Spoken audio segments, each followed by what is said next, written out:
आतापर्यंत म्हणजे समाजामध्ये किंवा सगळ्यांमध्ये मित्रपरिवारामध्ये ओळख होती की नितीन मिटगुले, आमचा सगळ्यांचा नितीन मिटगुले. पण आता इथून पुढे ना म्हणजे PSI त्या नावाला जोडलं जाणार आहे, बरोबर? तर कसं फील होतंय नाही का आता हे?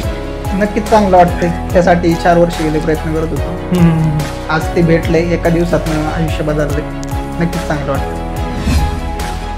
नमस्कार मित्रांनो, मी मयूर साळवे स्वागत करतो तुमचं TMS थिंग्स मध्ये. मित्रांनो, आपल्याला तर माहितच आहे TMS थिंग्स मध्ये आपण एक्सप्लोरिंग ह्युमन बिंग या कन्सेप्ट वरती काम करत आहोत. आणि मित्रांनो, आपल्या आजच्या पॉडकास्टचे आपल्या आजच्या एपिसोडचे स्पेशल ह्युमन बिंग आहेत, गेस्ट आहेत. खरं तर मित्रांनो, गेस्ट ते नंतर आधी ते खास आपल्या जवळचे मित्र आहेत. आणि मित्रांनो, आजच्या पॉडकास्ट बद्दल विशेष सांगायचं म्हणजे MPSC मार्फत झालेल्या एक्झाम मध्ये PSI पदी निवड त्यांची झालेली आहे. त्यांचा 25वा रँक या एक्झाम मध्ये आलेला आहे. तर मित्रांनो, आपल्याला सर्वांना माहित आहे तरुणांमध्ये स्पर्धा परीक्षेला घेऊन MPSC ला घेऊन खूप सारी म्हणजे कुतूहल असतं आणि प्रत्येकाला ते करायचं असतं, प्रत्येकाचं स्वप्न असतं. आणि मित्रांनो, आपल्या आजच्या गेस्टनी खरं तर ते स्वप्न पूर्ण केलेलं आहे. आणि आपण सर्वच मला वाटतं लास्ट 6 महिन्यांपासून एक इंस्टाग्रामवरती एक गाणं खूप ऐकतो, ते आले तुफान किती जिद्द ना सोडली, झेप घेतली आकाशी, स्वप्न झाले खरी. तर मित्रांनो, the boy from the middle class family who proves the line true, म्हणजे ह्या लाईन्स खरं अर्थपूर्ण कोणी केल्या असतील तर असा हा आपला आजचा गेस्ट आहे. आपण त्यांना आपल्या एपिसोड मध्ये वेलकम करूया. मित्रांनो, हा पॉडकास्ट तुमच्यासाठी खूप इन्फॉर्मेटिव्ह असणार आहे, खूप महत्वाचा असणार आहे. तुम्ही या पॉडकास्ट मधून खूप गोष्टी शिकणार आहात की MPSC ची कशी तयारी करायची. तुम्हाला गायडन्स चांगलं यामधून पाहायला मिळणार आहे. तर आपण आपल्या शो मध्ये वेलकम करूयात नितीन मिटगुले सर यांना. Please welcome.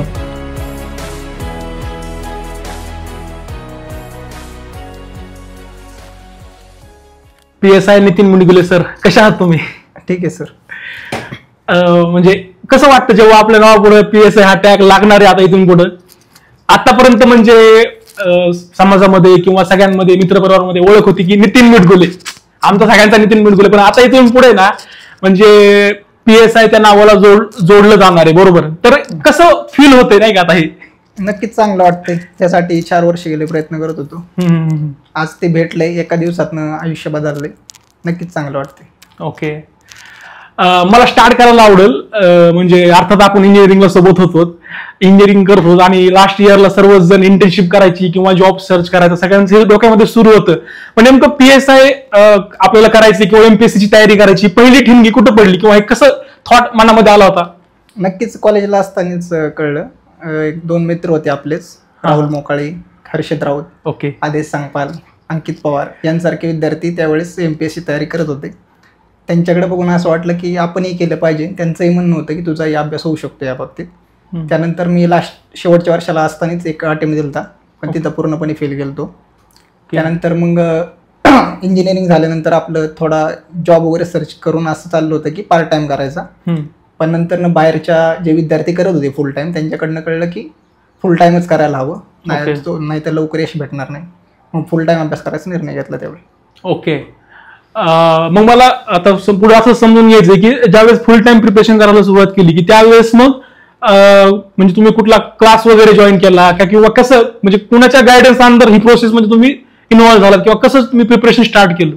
नाही, क्लास वगैरे तर लावला नव्हता, पण नोव्हेंबर 19 पासून मी अभ्यासिका लावली होती. अभ्यासिका ही मी स्वामी विवेकानंद लॅब मध्ये लावली, DP रोडला आधी हडपसर मध्ये.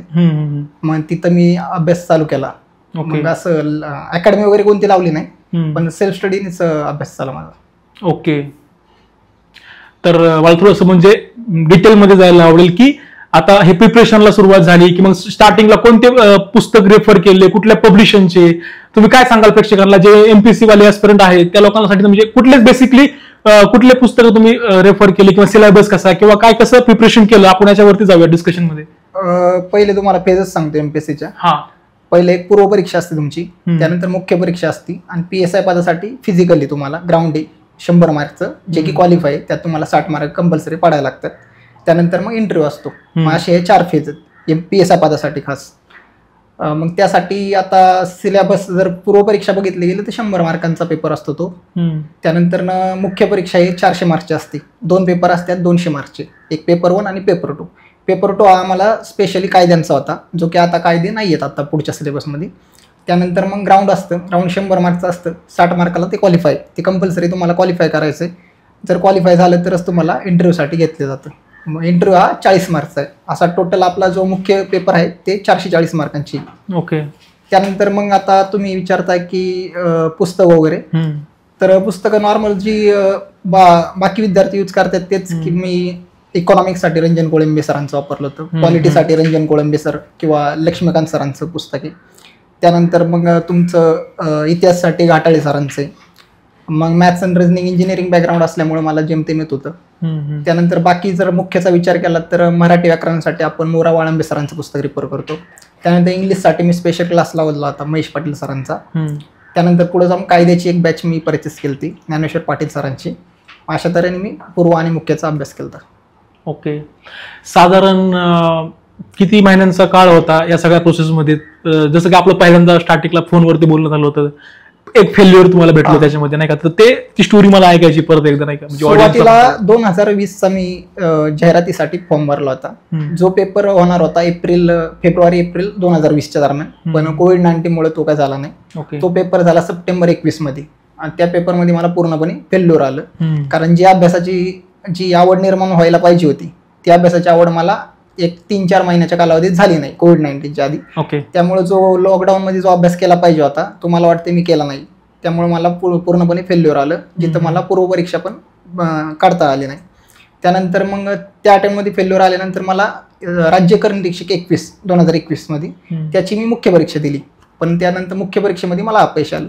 पूर्व पास झालं पण मुख्यमध्ये तिथं अपयश आलं. त्यानंतर लगेचच मग ऑक्टोबर 2022 मध्ये ही जी PSI जी मी आत्ता झालोय त्याची पूर्वपरीक्षा पास झालो मी. ऑक्टोबर 2022 मध्ये पेपर झालता.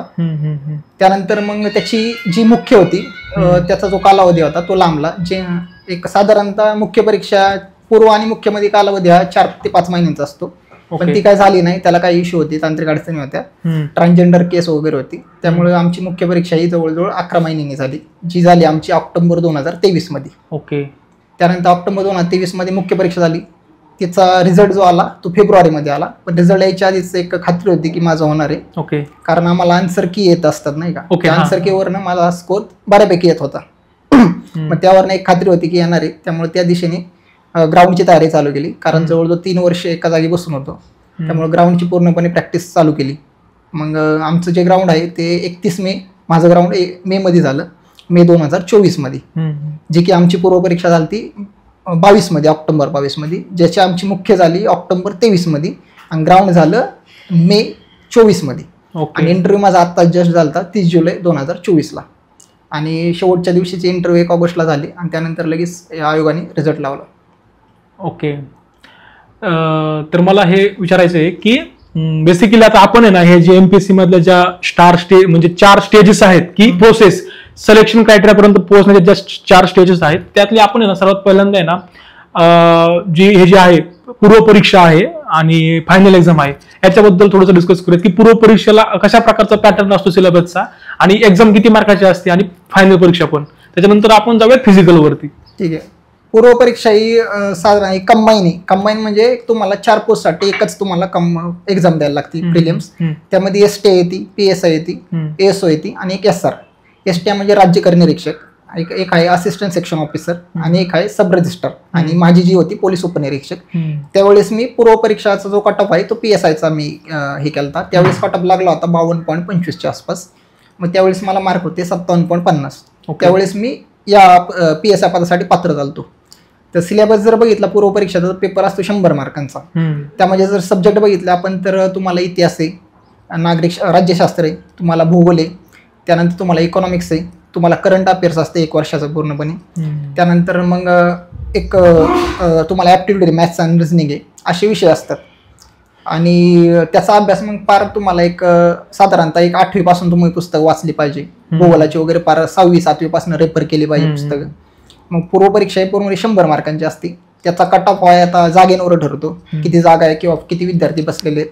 आमच्या वेळेस जवळजवळ एक 2,90,000च्या आसपास काहीतरी ऍप्लिकेशन आलते पेपरसाठी. मग त्यानंतर आमच्या वेळेस PSI पदासाठीच्या जागा होत्या 703. मग त्यावेळेसचा जो कट ऑफ लागला होता तो लागला होता 52.25 मार्कांचा. त्यानंतर मग मुख्य परीक्षा झाली ती. ओके. आणि मुख्य परीक्षेला मग किती मार्काची एक्झाम असते तशी? मुख्य परीक्षा पेपर 1 हा 200 मार्कचा असतो, पेपर 2 हा 200 मार्कचा. पेपर 1 हा एक तुम्हाला मराठी ग्रामर असतं, एक आमच्या वेळेस 50 म्हणजे 100 मार्कचं मराठी ग्रामर होतं. 50 क्वेश्चन असतात, 30 क्वेश्चन हे इंग्लिशचे असतात. त्यानंतर जे 20 क्वेश्चन राहिलेले ते करंट अफेअर, त्यानंतर इन्फॉर्मेशन टेक्नॉलॉजी आणि माहितीचा अधिकार आहे, महाराष्ट्र लोकसेवा हक्क, या असे 20 मार्क असतात. असा 100 मार्कचा तो पेपर. 100 क्वेश्चन असतात, 200 मार्कसाठी पेपर असतो. पेपर 2 हा स्पेशली एक कायद्यांचा असतो, 60 मार्काला कायदे आहेत त्यामध्ये, म्हणजे लॉ आपले IPC, CRPC, इव्हिडन्स हे ऍक्ट आहेत. आणि त्यानंतर जे 40 मार्क्स आहे त्याच्यामध्ये कॅल्क्युलेशन बघितलं तर इतिहास, भूगोल आणि नागरिकशास्त्र आणि ॲप्टिट्यूड असतं 15 मार्कचं, असे ते 40 मार्क असतात. मग दोन्ही मिळून मग 100 क्वेश्चन असतात, त्याचे मल्टिप्लाय बाय 2 असे म्हणजे 400 मार्कचा टोटल दोन्ही पेपर असतात. असे मला एक विचारतो होतो ऍक्च्युली की ह्याच्या एक्झाम आहेत याच्यामध्ये कुठे निगेटिव्ह मार्क सिस्टम असते का? हा, निगेटिव्ह मार्क 1/4 ला निगेटिव्ह मार्क. दोन्ही 4% मागे तुमचा 0.25 मार्क कमी होतात. म्हणजे फायनल मध्ये सगळीकडे प्री पासून ते मेन्स पर्यंत तुमचे निगेटिव्ह मार्किंग आहे. 4% मागे तुमचे 0.25 मार्क कमी होतात, कट होणार. ओके. आणि दोन्ही पूर्व परीक्षा आहे त्याला 1 तासाचा वेळ असतो. 1 तासात तुम्हाला 100 क्वेश्चन सॉल्व्ह करावे लागतात. आणि मुख्यला पण तसंच, पेपर 1 पण 60 मिनिटाचाच, पेपर 2 पण 60 मिनिटाचा असतो. ओके. फायनल एक्झाम झाल्यानंतर त्याचा रिझल्ट साधारण किती दिवसांमध्ये लागतो? साधारणतः 1-2 महिन्याच्या आसपास लागतो, पण काही तांत्रिक अडचणी असल्यामुळे आमचा रिझल्ट पण लेट झाला. ओके. आता तो कटअप जो आमचा लागला होता 294 मार्काचं ओपनचं मेरिट लागलं होतं, तिथं मला माझ्या आन्सरकीनुसार 316 मार्क होते. ओके. हा. फायनल एक्झाम झाली आणि नंतर मग सर्वच विद्यार्थ्यांची सिलेक्ट झाले असतील ते फिजिकलच्या तयारीला लागले असणार, तर तो म्हणजे ती तयारी कशी सुरुवात झाली? फिजिकल म्हणलं की ऑफकोर्स तुम्हाला पूर्ण बॉडीचं तुम्हाला मेंटेनन्स करायचंय, तुमचं फॅट असेल किंवा रनिंग तुम्हाला तेवढं झालं पाहिजे, हे सगळं कुणाच्या गायडन्स अंडर केलं किंवा कसं सगळं मॅनेज केलं किंवा कशी तयारी केली बेसिकली? नाही, बेसिकली जो फिजिकलसाठी वेळ असतो ते 3 ते 4 महिन्यांचा सर्वसाधारण कालावधी असतो. त्यामध्ये कसं आहे, आता MPSCची जी मुलं आहेत ती जवळजवळ 3-3 वर्ष अभ्यास करून असतात, एकाच जागेवर बसून असतात. त्यामुळे फिजिकल करायला सुरुवातीला तर अवघडच जातं ते, नाही का? मग त्यासाठी बॉडीचं मेंटेनन्स असेल, मग प्रोटीन वगैरे, डाएट वगैरे फॉलो करणं, किंवा सकाळी आता पूर्णपणे तुम्ही अभ्यास, काहींना अभ्यास पण करायचा असतो, ग्राउंड पण करायचं असतं, मग दोन्ही गोष्टी बॅलन्स करणं. मग अशासाठी तुम्हाला प्रॉपर आराम पण पाहिजे शरीराला. मग 3 ते 4 महिन्यात आणि ग्राउंड पण आमचं क्वालिफाय असल्यामुळं 4 महिन्याचा कालावधी सफिशियंट आहे ग्राउंड काढण्यासाठी. पण तुम्हाला 60 मार्क पडायचे असतात, पण तरी पण 3-3, 4-4 वर्ष बसून असल्यामुळं अंग जरा हे थकलेलं असतं, त्यामुळे जरा सुरुवातीला जड जातं, कारण इंजरी वगैरेचे प्रमाण जास्त आहे यामध्ये.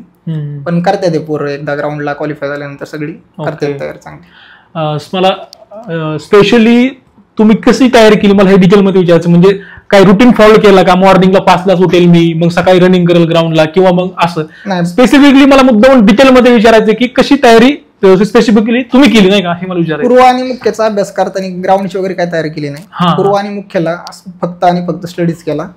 स्टडी हा मी लायब्ररीला एक स्वामी विवेकानंद लायब्ररी आणि SM Joshi library 2 library join केला. पूर्वला मी स्वामी विवेकानंद लायब्ररीमध्ये होतो. रुटीन हा असा असायचा की मॉर्निंगला मी 8:30ला घरनं निघायचो, डबा वगैरे घेऊन, कारण मेस वगैरे नाही, घरनंच मी अभ्यास केलेला आहे.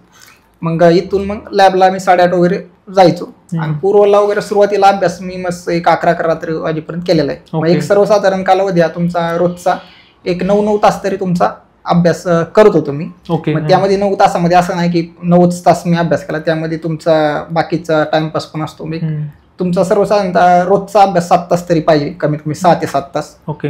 नाही का? फिजिकल ज्यावेळेस फिजिकल होतं ते फिजिकल 1 डे मध्ये होतं का 4 दिवस होतं? नाही, 1 डे मध्ये होतं. तुम्हाला शेड्यूल येतं. शेड्यूल हे म्हणजे माझा आलतं 31 मेला, तसं 15 मे पासून चालू झालं ते फिजिकल. मग तुम्हाला डेट देतात. आता माझं शेड्यूल होतं 31 मेला. दिवसाला जवळजवळ 200 ते 250 मुलांचं घेतलं जातं. ओके. मॉर्निंगला चालू होतं आता माझं जे ग्राउंड होतं ते नवी मुंबई कळंबोली येतं चालतं. ओके. ते चालू होतं जवळ 5:30 पासून ती प्रोसेस चालू होती सगळी, तुमचं डॉक्युमेंट व्हेरिफिकेशन, आयडेंटिफिकेशन वगैरे, नाही का? मग तिथून प्रोसेस तुमची हाईट वगैरे चेक केली जाते, कारण हाईट हा आपला मेन क्रायटेरिया आहे PSI पदासाठी, जे की मुलांसाठी 165 सेंटीमीटर आहे, मुलींसाठी 157 सेंटीमीटर आहे. तो मेन क्रायटेरिया आहे. मग तिथं हाईट चेक केल्यानंतर तुम्हाला एलिजिबल केलं जातं ग्राउंड देण्यासाठी. ओके. मग ग्राउंड आपले 4 इव्हेंट आहे आपल्याला. एक तर म्हणजे लॉंग रनिंग आहे जी की 800 मीटर आहे, ती तुम्हाला 2.5 मिनिटाच्या आत यायचंय. 2.5 मिनिटाच्या आत आलं की 50 मार्क आहे. मग त्याला कटिंग आहे नंतर 10 सेकंदाच्या. त्यानंतर आपल्याला लॉंग जम्प आहे जी की तुम्हाला 4.5 मीटर हे करायची, आउट ऑफ मार्क आहे त्याला. 15 मार्कांची लॉंग जम्प आहे. त्यानंतर तुम्हाला गोळा फेकणे, त्याला पण 15 मार्क आहे, 7.5 मीटरचा आउट ऑफ गोळा आहे. त्यानंतर एक इव्हेंट राहतो तो पुलअप्सचा, जे तुम्हाला 8 मारायचा, एका पुलअप्सला 2.5 मार्क आहेत. अशा 8 पुलअप्स मारल्यानंतर 20 मार्क, असे टोटल 100 मार्कांचं राऊंड आहे.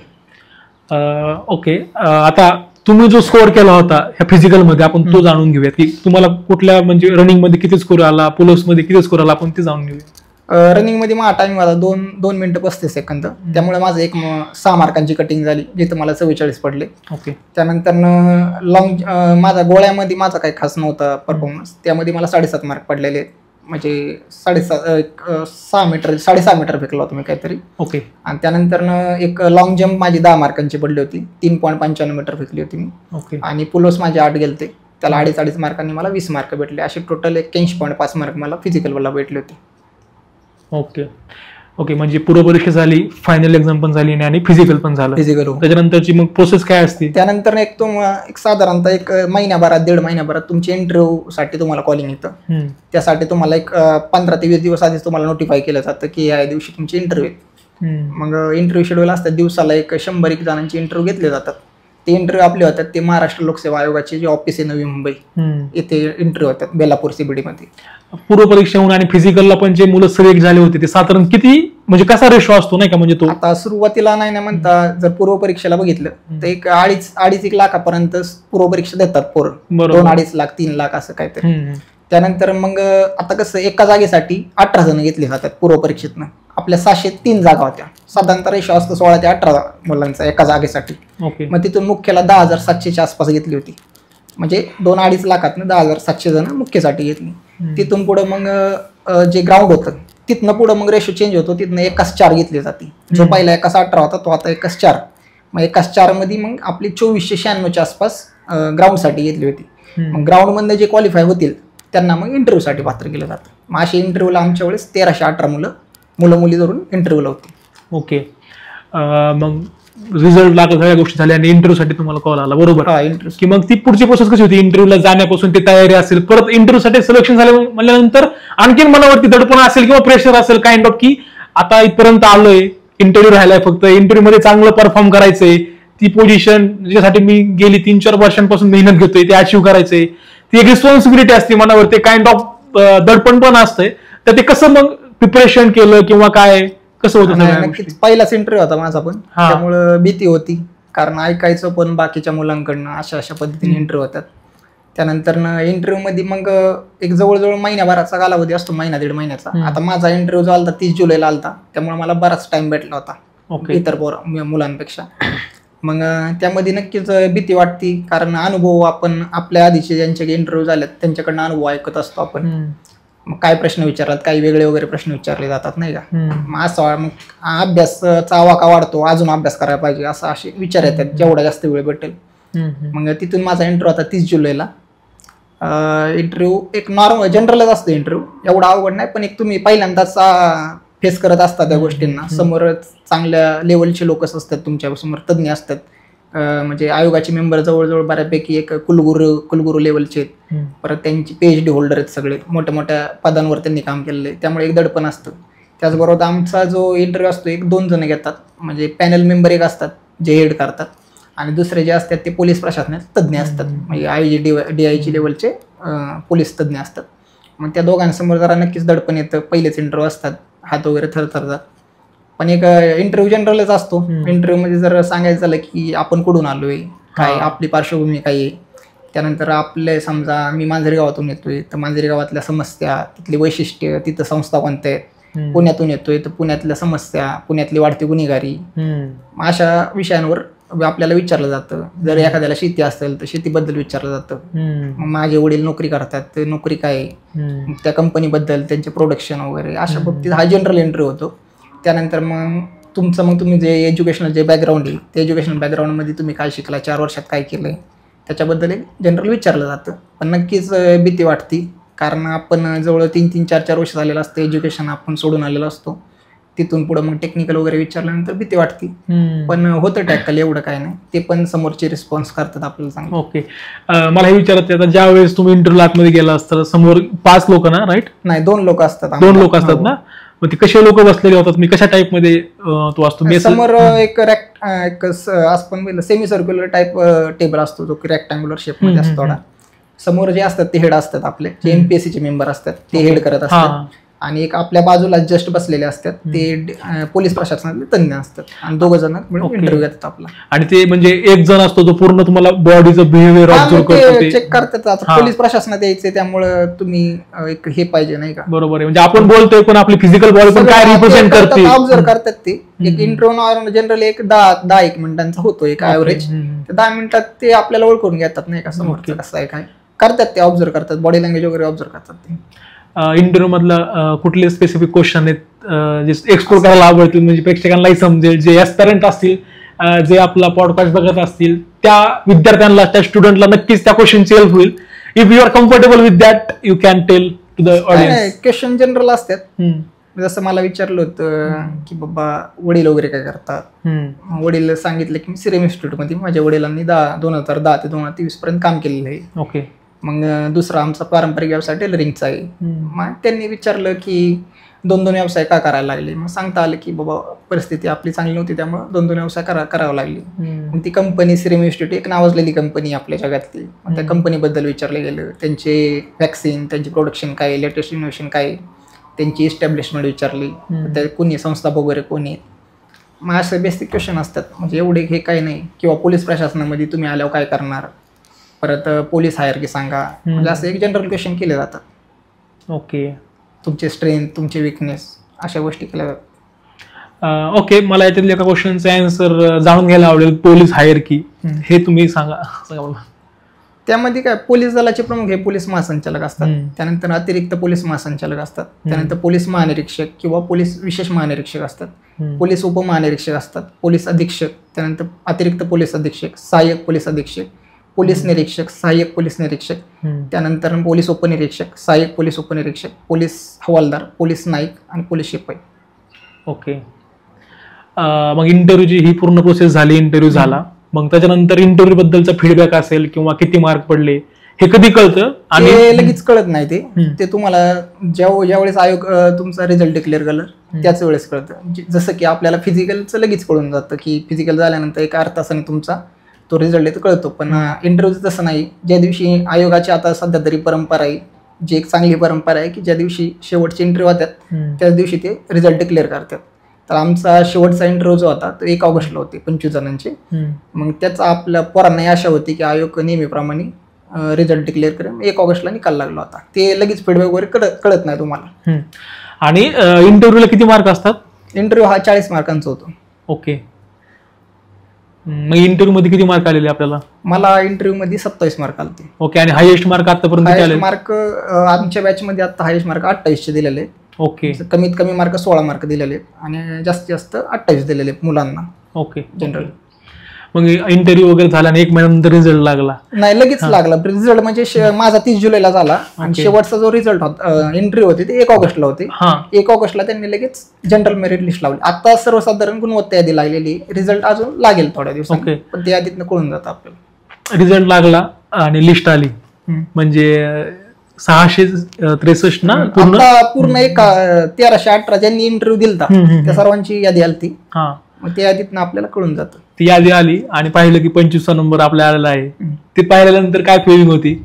अपेक्षा नव्हती 25 होईल का, एवढी अपेक्षा होती की पहिले 132 मध्ये राहील, की म्हणजे मेरिट मध्ये राहणार मी पहिले 132, कारण ओपनला जागा 132 होत्या.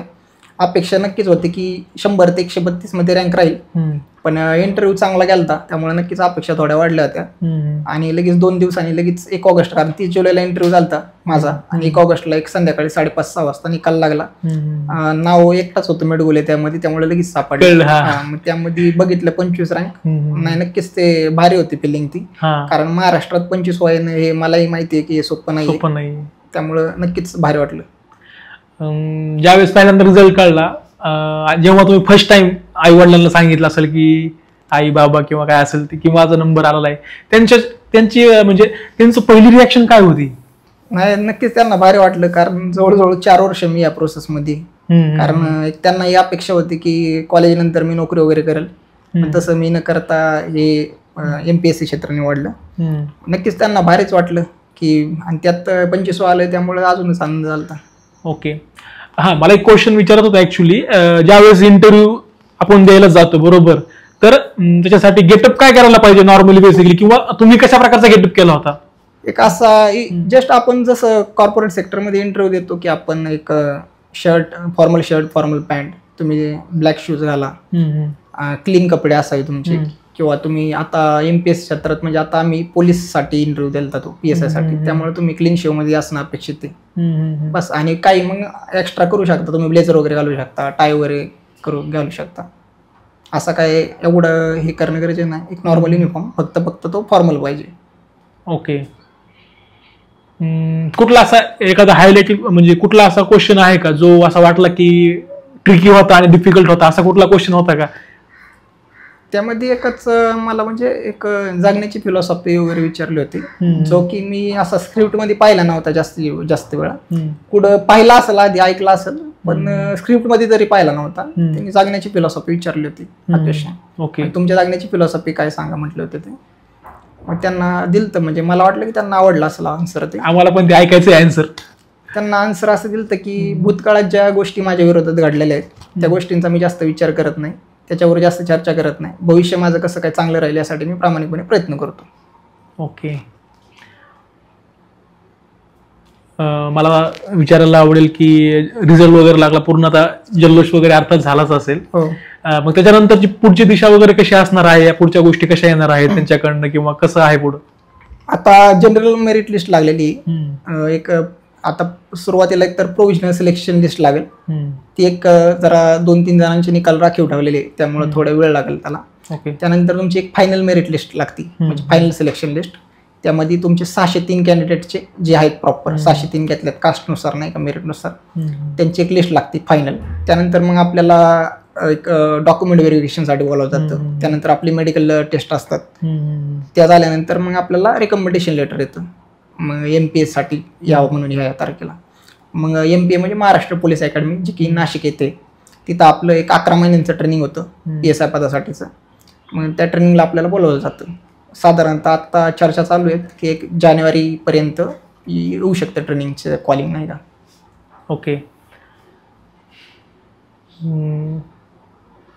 मला हे विचारायचं आहे ॲक्च्युली की म्हणजे ही सगळी पूर्ण प्रोसेस होती, 3-4 वर्षांचा काळ गेला, कन्सिस्टन्सी होती, मोटिवेशन काय होतं, म्हणजे मोटिवेशनचा सोर्स काय होता? मोटिवेशन हे आतूनच पाहिजे, असं काय सोर्स नाही त्याचा. आतूनच आपल्यालाच जाणीव पाहिजे की आपण इंजिनिअरिंग केलेली, त्यानंतर आपण जॉब करणं अपेक्षित होतं घरच्यांना, जे की आपण केला नाही.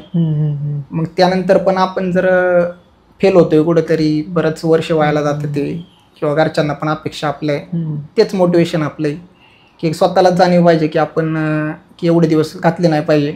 मग अभ्यासात तोच प्रामाणिकपणा जर असेल तर अभ्यास होऊन जातो. म्हणजे असं एक्स्ट्रा मोटिवेशनची गरज नाही तुम्हाला. ओके. ओके. मला असं विचारायचं आहे, आता आपल्याला माहिती आहे की MPSC UPSC करणारा किती मोठा क्राऊड आहे. मेन म्हणजे पुण्यामध्ये पण पूर्ण सदाशिवपेठ पूर्ण त्यांनीच भरलेली, नाही का? मुंबई असेल, दिल्ली असेल, खूप मोठा क्राऊड आहे. आणि याच्यावरती सोशल मीडियावरती पण वेब सिरीज पण खूप आहेत, पिक्चर पण आहेत, कुणाचे सक्सेसफुल आहेत, कुणाचे फेल्युअर, वेगवेगळ्या स्टोरी आहेत. तर जे सोबत ऍज अ फ्रेंड म्हणून काय सांगावं असं वाटेल तुम्हाला की जे मुलं तयारी करतायत किंवा ज्यांना करायचं असेल किंवा जे करत आहेत, स्ट्रगल करत आहेत, त्यांना म्हणजे काय सांगावं असं वाटतंय? इट्स नॉट अ सल्ला बट जस्ट फॉर एक टिप, काय सांगावं असं वाटतं त्यांना तुम्हाला? नक्कीच हे क्षेत्र चांगलं आहे, पण या क्षेत्रात येणार असेल तर मेहनतीची तयारी ठेवावी. काय संयम पण पाहिजे तुमच्यात, की असं नाही की तुम्ही आलाय आणि लगेच तुम्हाला सक्सेस भेटतं. सक्सेस लगेच भेटतं असं काही नाही, की पहिल्या प्रयत्नात पण बऱ्याच जणांना सक्सेस भेटतं. पण जर पहिल्या प्रयत्नात नाही झालं तर अजून 2-3 वर्ष तुमचे जाऊ शकतात. याचाही प्लॅन करून ठेवा, कारण असं नको व्हायला की तुम्ही आलाय आणि 3-4 वर्ष गेलेले आहेत तुमचे, मग त्यानंतर तुम्ही अचानक सोडताय. पण कारण मग तुमचे पूर्णपणे 4 ते 5 वर्ष वेस्ट जाते ते, नाही का? त्यामुळे इथे येता मेहनतीची तयारी ठेवली पाहिजे, सातत्य ठेवलं पाहिजे अभ्यासात. बस एवढ्याच गोष्टी आहेत, त्या फक्त प्रामाणिकपणे फॉलो करणं, नक्कीच यश भेटून जाईल सगळ्यांना.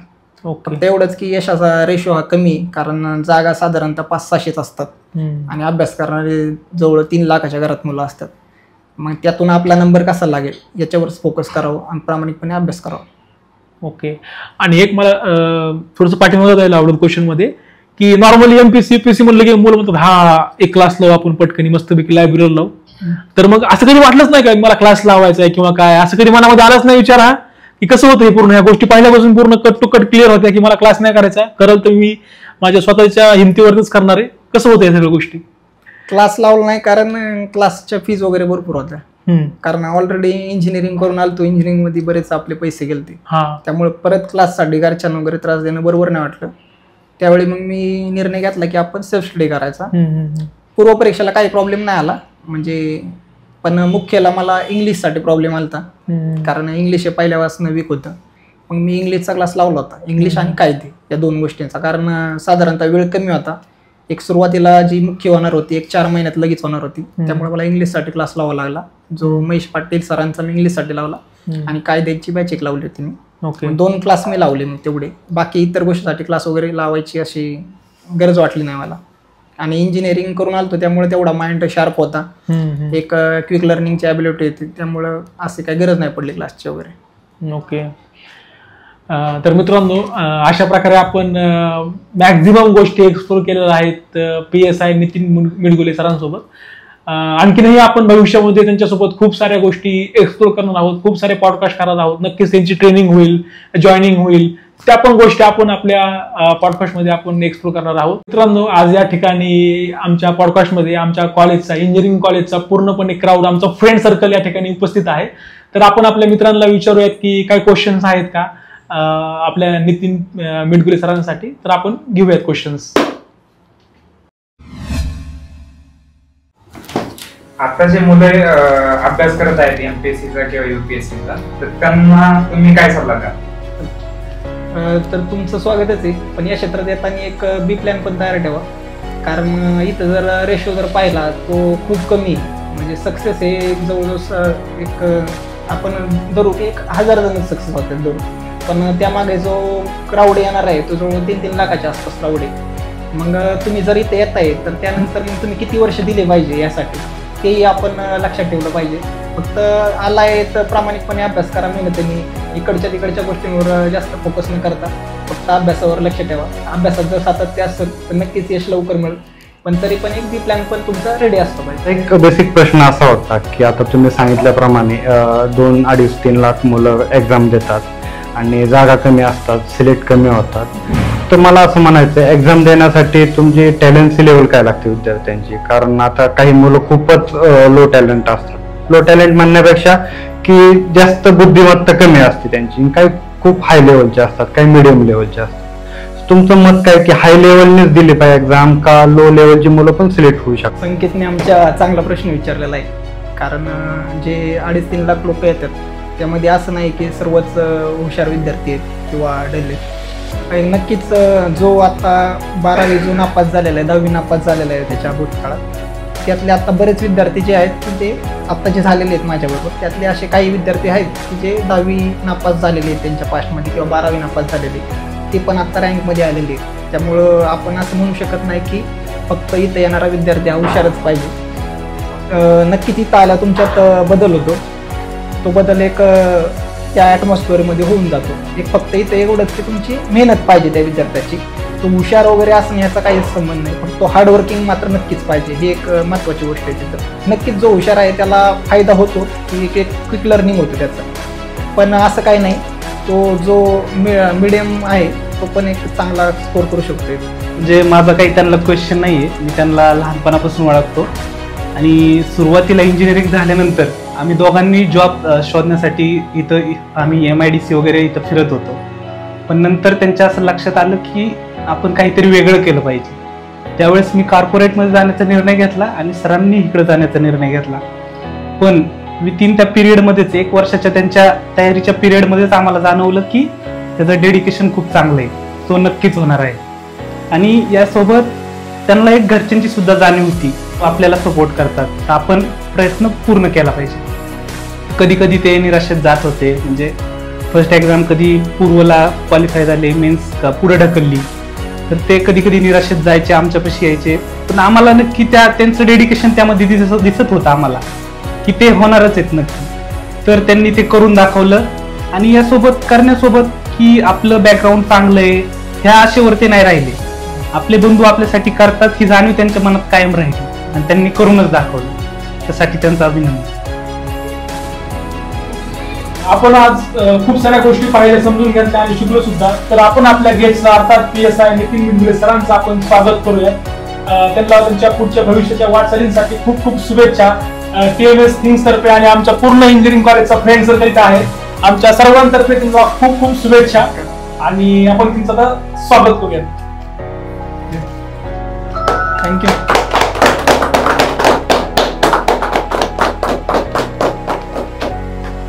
तर मित्रांनो, हा एपिसोड तुम्हाला कसा वाटला मला नक्की कळवा. खाली दिलेल्या कमेंट बॉक्समध्ये. व्हिडिओला तुम्ही लाईक करा, शेअर करा आणि सबस्क्राईब करा द मयूर साळवे थिंगला. आणि भेटूयात एका नवीन व्हिडिओमध्ये. तोपर्यंत स्टे ट्यून्ड. थँक्यू.